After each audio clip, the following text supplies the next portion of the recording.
Prinsip yang ke-9. Semoga masih kuat ya. Tak habiskan prinsipnya terus sudah. Nanti kita tanya jawab. Kalau saya lama-lama nanti kalian jadinya tidak bahagia. Biar tetap bahagia, saya cepat. Prinsip ke-9 apa? Kembalikan pada dirimu sendiri. Jadi kalau ketemu orang jahat padamu, coba kembalikan pada dirimu sendiri. Cara mengembalikannya gimana? Pertama, coba tanya dirimu. Ada ndak kesalahan yang kalian lakukan yang mirip dengan kesalahan yang mau engkau kritik ini? Jadi misalnya kamu lihat orang curang, ujian kok nyontek curang kamu ya? Nggak boleh gitu itu. Saya coba kamu tanya, kamu pernah ndak melakukan hal yang sama? Nah, mengembalikan ke diri sendiri itu ya dalam rangka biar ndak sampai segitunya, ya marah, tapi jangan segitunya. Wong kamu juga pernah kok. Itu memang salah, tapi kamu juga pernah melakukannya. Itu jadi kembalikan dulu ke dirimu sendiri. Atau cara kedua, mengembalikannya apa? Jangan jadi seperti dia. Jadi katanya Marcus Aurelius, balas dendam terbaik adalah dengan tidak menjadi seperti musuhmu. Jadi kalau engkau ingin membalas Fir'aun, jadilah untuk tidak seperti Fir'aun. Kalau engkau ingin membalas Korun, jadilah dengan tidak jadi seperti Korun. Itu namanya balas dendam terbaik. Jadi lakukan sebaliknya. Kalau ada orang menyakitimu, berarti apa? Balas dendamlah dengan berbuat baik padanya. Oh, itu rasanya bisa lebih sakit daripada kamu balas kejahatan yang sama. Balaslah dengan tidak menjadi seperti musuhmu.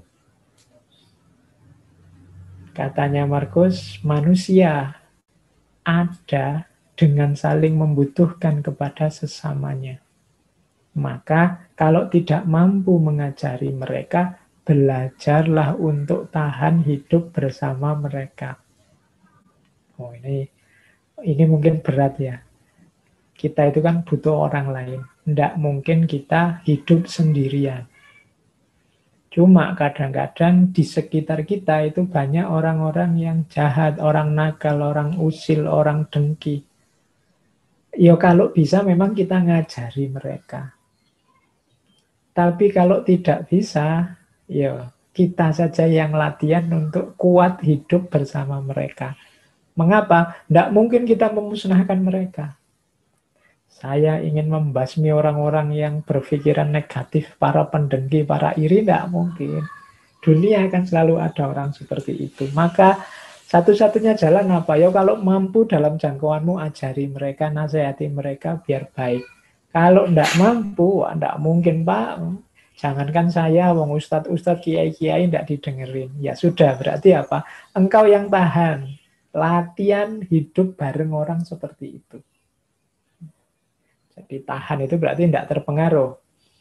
Jadi kuatlah hidup di lingkungan seperti itu ya. Karena kayak hari ini kan kamu misalnya sudah terlanjur bayar kos-kosan.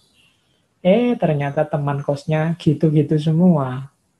Nah itu kan alternatifnya dua. Temanmu yang jelek-jelek itu kamu nasihati, kamu ajak biar jadi baik. Kalau tidak bisa, ya engkau yang latihan hidup bertahan di lingkungan seperti itu. Solusinya cuma itu.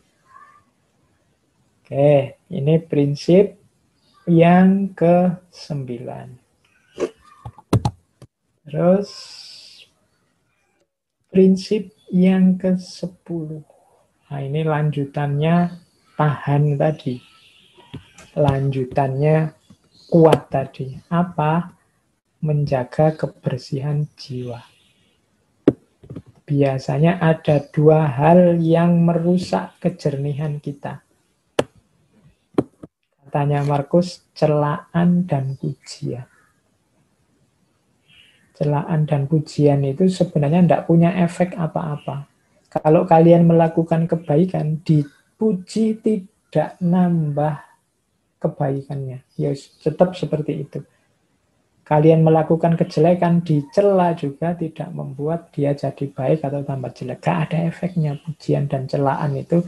Tapi kadang-kadang dua hal ini membuat kita keruh, membuat kita tidak bahagia.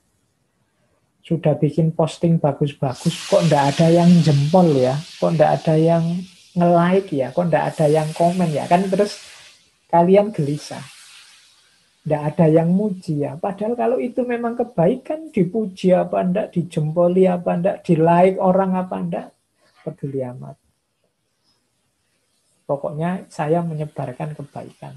Jadi kadang-kadang gara-gara tidak ada yang muji, jiwa kita keruh. Atau dicela. Semua orang tahu bahwa yang kalian lakukan itu baik. 90 orang ngasih jempol, tapi begitu satu saja ada yang ngasih jempol ke bawah, itu kan kamu terus gelisah. Loh, kok ada yang jempol ke bawah ya? Kok ada ya? Nah, itu terus kamu gelisah, ini salahnya di mana? Kadang-kadang banyak orang muji, satu saja yang mengkritik, yang membuatmu tidak bisa tidur kan satu yang mengkritik ini. Kamu terus jadi ragu-ragu, aku ini baik bener apa enggak sih? Yang saya lakukan ini sesuai apa enggak sih? Celaan dan pujian hanya tempelan. Kalau kamu ingin bahagia, tempatkan yang tempelan ya sebagai tempelan saja. Tidak harus terlalu berpengaruh dalam hidupmu. Jadi, siapa yang melakukan kejahatan, ia bersalah kepada dirinya sendiri. Siapapun yang melakukan ketidakadilan, ia melakukannya kepada dirinya sendiri dengan membuat dirinya sendiri jahat. Jadi ini juga peringatan bahwa jaga kebersihan dirimu, jangan dikotori termasuk oleh dosa-dosa kecil, maksiat-maksiat kecil. Karena efeknya untuk dirimu sendiri. Begitu kalian melakukan yang jelek, yang jahat, itu sebenarnya ada degradasi batinmu. Kalau bahasanya Imam Ghazali, ada satu titik hitam di kalbumu. Semakin banyak kesalahan kecil-kecil, ya titik hitamnya ngumpul. Semakin banyak titik hitam, nanti akhirnya hatimu gelap. Jadi sebenarnya kesalahan apapun, kekeliruan apapun yang kalian lakukan, itu sedang merusak dirimu sendiri. Hakikatnya itu. Sebaliknya, kebaikan apapun yang kalian lakukan, kalian sedang menjernihkan dirimu sendiri. Katanya Markus, apapun yang dilakukan dan atau dikatakan orang, aku harus tetap mendaki zamrud dan mempertahankan warnaku. Ya Markus ini raja, pasti banyak yang mengkritik, banyak yang ngomong. Tapi ketika dia yakin bahwa ini baik dan benar, ya dia akan mempertahankan warnanya. Termasuk jangan suka marah. Betapa menyedihkan akibat dari kemarahan itu dibandingkan sebabnya. Jadi ternyata kuncinya bahagia juga batin yang jernih. Selain banyak hal tadi. Terus yang ke-11, prinsipnya orang bahagia. Kalau ini kesadaran kita bahwa engkau selalu memiliki pilihan untuk tidak berpendapat. Tidak perlu selalu susah payah atau membebani jiwamu dengan segala sesuatu yang tak dapat kau kuasai. Hal-hal tersebut tidak membutuhkanmu untuk menilainya. Ada kalanya kita harus bersikap leave them alone. Tidak semua masalah di dunia harus kamu selesaikan. Tidak semua problem-problem di Indonesia harus kita tuntaskan. Kalau memang bisa memberi kontribusi sedikit, beri kontribusi sedikit sejangkau kapasitas kita. Tidak harus ambisius. Karena kan ada di antara kita yang mimpi-mimpinya terlalu besar, keinginannya terlalu tinggi, yang nanti membuat dia tidak bahagia. Bahkan kadang-kadang kita juga tetap punya opsi untuk tidak berpendapat. Gimana pendapatmu tentang kasus ini? Wah, no comment ya. Lagi males mikir, tidak masalah. Sekali-sekali kita bersikap seperti itu juga tidak masalah. Wong kita ini manusia yang bebas. Tidak harus semua masalah, semua problem kita tumpuk di pundak kita. Ada kalanya kita ya harus bersikap leave them alone. Sudahlah, sudah ada ahlinya yang ngurusi. Saya percaya kok pada beliau-beliau dan seterusnya. Ini ada kalanya kita harus begini kalau ingin bahagia. Karena banyak di antara kita kan yang kadang-kadang berpikir terlalu besar, di luar jangkauannya, akhirnya merusak dirinya sendiri. Hidup serba tidak bahagia. Nah, ya bukan berarti seperti ini terus, tapi sekali-sekali kita mencintai, membahagiakan diri kita sendiri untuk tidak membebaninya dengan hal-hal yang di luar kapasitas. Jadi inilah prinsip kebahagiaan yang ke-11.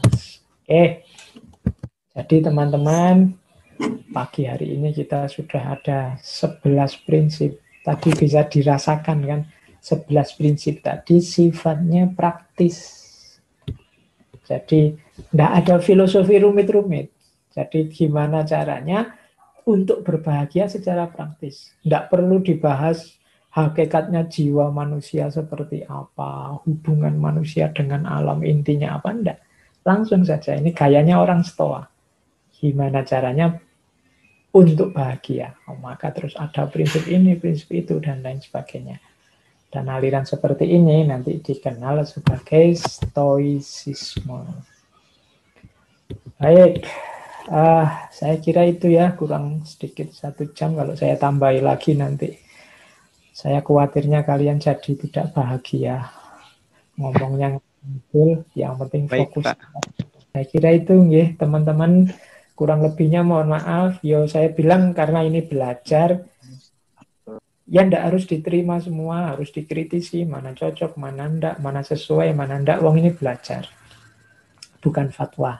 Jadi saya kira itu, mohon kalau ada yang salah, keliru, kapan-kapan saya diingatkan biar bisa saya perbaiki lagi dan kita belajar lagi di lain kesempatan. Kurang lebihnya mohon maaf. Wallahu a'lam bishawab. Wassalamualaikum warahmatullahi wabarakatuh.